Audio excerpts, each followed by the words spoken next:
ಈ ಬಗ್ಗೆ ಹೆಚ್ಚಿನ ಮಾಹಿತಿಯನ್ನ ನೀಡಲಿದ್ದಾರೆ ನೇರ ಸಂಪರ್ಕದಲ್ಲಿ ರವಿಕುಮಾರ್ ಸರ್ವಿ. ರವಿಕುಮಾರ್, ಈಗ ಸುದ್ದಿಗೋಷ್ಠಿ ಆರಂಭ ಆಗಿರುವಂತದ್ದು, ಪತ್ರಕರ್ತರ ಪ್ರಶ್ನೆಗಳಿಗೆ ತಡಬಡಾಯಿಸಿದ್ದಾರೆ ಪ್ರಕಾಶ್ ರಾಜ್. ಏನೆಲ್ಲ ಅಪ್ಡೇಟ್ ಇದೆ?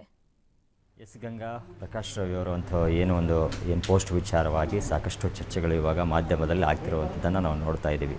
ಇನ್ನೊಂದು ಮುಖ್ಯವಾಗಿ ಇಲ್ಲಿ ನೋಡುವಂಥದ್ದಾದರೆ, ಪ್ರಕಾಶ್ ರೈ ಪ್ರತಿ ಸಾರಿ ಅಂದರೆ ಯಾವುದೇ ಒಂದು ವಿಚಾರದಲ್ಲೂ ಕೂಡ ಅವರು ಕಾಂಟ್ರವರ್ಸಿಗಳ ಮೂಲಕವಾಗಿ ತೊಡಗಿಸ್ಕೊಂಡಿರ್ತಾರೆ. ಯಾಕಂದರೆ ಇತ್ತೀಚೆಗೆ ನಡೆದಂತಹ ಒಂದು ಕಾಂಗ್ರೆಸ್ ಪಾರ್ಟಿ ವಿಚಾರವಾಗಿ ಕೂಡ ಅಲ್ಲಿ ಕೆಲವೊಂದಿಷ್ಟು ಹೇಳಿಕೆಗಳನ್ನು ನೀಡಿದ್ದು, ತದನಂತರದಲ್ಲಿ ಯಾವುದಾದಂತಹ ಪೋಸ್ಟ್ಗಳ ಮೂಲಕವಾಗಿ ತನ್ನ ಸಂಚಲನವನ್ನು ಮೂಡಿಸುವಂಥ ಒಬ್ಬ ನಟ.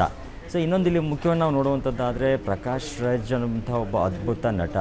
ಬಟ್ ಇವ್ರುಗಳಿಗೆ ಯಾಕೆ ಮಾಧ್ಯಮದ ವಿಚಾರವಾಗಿ ಮಾಡುವಂಥದ್ದು, ಅಂದರೆ ಈ ಥರದ್ದು ಕೆಲವೊಂದಿಷ್ಟು ಪೋಸ್ಟ್ಗಳನ್ನ ಹರಿಬಿಡುವಂಥದ್ದು ನಿಜಕ್ಕೂ ಒಂದು ಕಡೆ, ಯಾಕಂದರೆ ಮಾಧ್ಯಮದವರು ಅನ್ನುವಂಥದ್ದು ನಾವು ಅವರ ಸಿನಿಮಾ ಪ್ರಮೋಷನ್ಗೂ ನಾವೇ ಬೇಕಾಗ್ತೀವಿ, ಅವ್ರು ಯಾರ್ಯಾರು ಅವಾರ್ಡ್ ಬಂದರೆ ನಾವೇ ಸುದ್ದಿ ಪ್ರಸಾರವನ್ನು ಮಾಡಬೇಕಾಗತ್ತೆ. ಅವ್ರಿಗೆ ಸಂಬಂಧಪಟ್ಟಂತಹ ಎಲ್ಲ ವಿಚಾರಗಳಲ್ಲಿ ನಾವು ಮಾಧ್ಯಮದವ್ರಿಗೆ ಸಪೋರ್ಟ್ ನೀಡ್ತಾ ಇರ್ತೀವಿ. ಬಟ್ ಅವ್ರೇನು ಮಾಧ್ಯಮದವ್ರು ಮಾರ್ಕೊಂಡ ಮಾಧ್ಯಮದವರು ಅಂತ ಹೇಳಿರುವಂಥ ಒಂದು ಪದ ಇದೆ. ನಿಜಕ್ಕೂ ಒಂದೆಲ್ಲೋ ಒಂದು ಕಡೆ ಪತ್ರಕರ್ತರಿಗಾಗಿರ್ಬೋದು, ಮಾಧ್ಯಮಗಳಿಗಿರ್ಬೋದು, ಒಂದೆಲ್ಲೋ ಒಂದು ಕಡೆ ಒಂದು ಬೇಸರದ ಸಂಗತಿ ಅಂತಲೇ ಹೇಳ್ಬೋದು.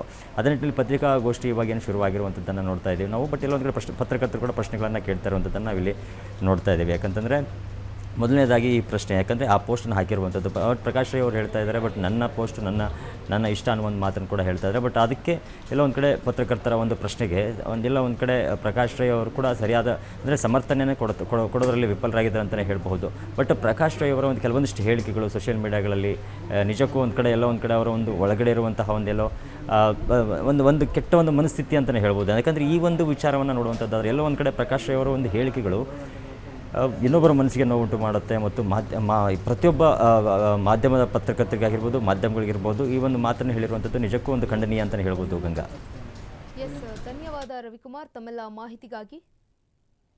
ಎಸ್, ಇದೀಗ ಪ್ರೆಸ್ ಕ್ಲಬ್ನಲ್ಲಿ ಭಾರಿ ಹೈಡ್ರಾಮಾ ಆಗ್ತಾ ಇರುವಂಥದ್ದು. ಮುಂಜಾಗೃತಾ ಕ್ರಮವಾಗಿ ಬಿಗಿ ಪೊಲೀಸ್ ಬಂದೋಬಸ್ತನ್ನು ಕೂಡ ನಿಯೋಜನೆ ಮಾಡಲಾಗಿದೆ.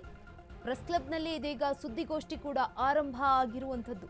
ಪ್ರಕಾಶ್ ರಾಜ್ ಅವರು ಈಗ ಸ್ಪಷ್ಟನೆಯನ್ನ ಕೊಡ್ತಾರಾ ಅಥವಾ ತೇಪೆ ಹಚ್ಚುವ ಕೆಲಸವನ್ನ ಈಗ ಆಲ್ರೆಡಿ ಮಾಡ್ತಿದ್ದಾರೆ? ಪತ್ರಕರ್ತರು ಕೇಳಿರುವಂತಹ ಪ್ರಶ್ನೆಗೆ ತೇಪೆ ಹಚ್ಚುವಂತಹ ಕೆಲಸ ಮಾಡ್ತಿದ್ದಾರೆ, ಆದರೆ ಸ್ಪಷ್ಟನೆ ಕೊಡೋದಕ್ಕೆ ಟ್ರೈ ಮಾಡ್ತಾ ಇಲ್ಲ. ಮಾಧ್ಯಮಗಳ ವಿಚಾರದಲ್ಲಿ ಈಗ ಪ್ರಕಾಶ್ ರಾಜ್ ವಿವಾದವನ್ನ ಎಳೆದುಕೊಂಡಿರುವಂಥದ್ದು.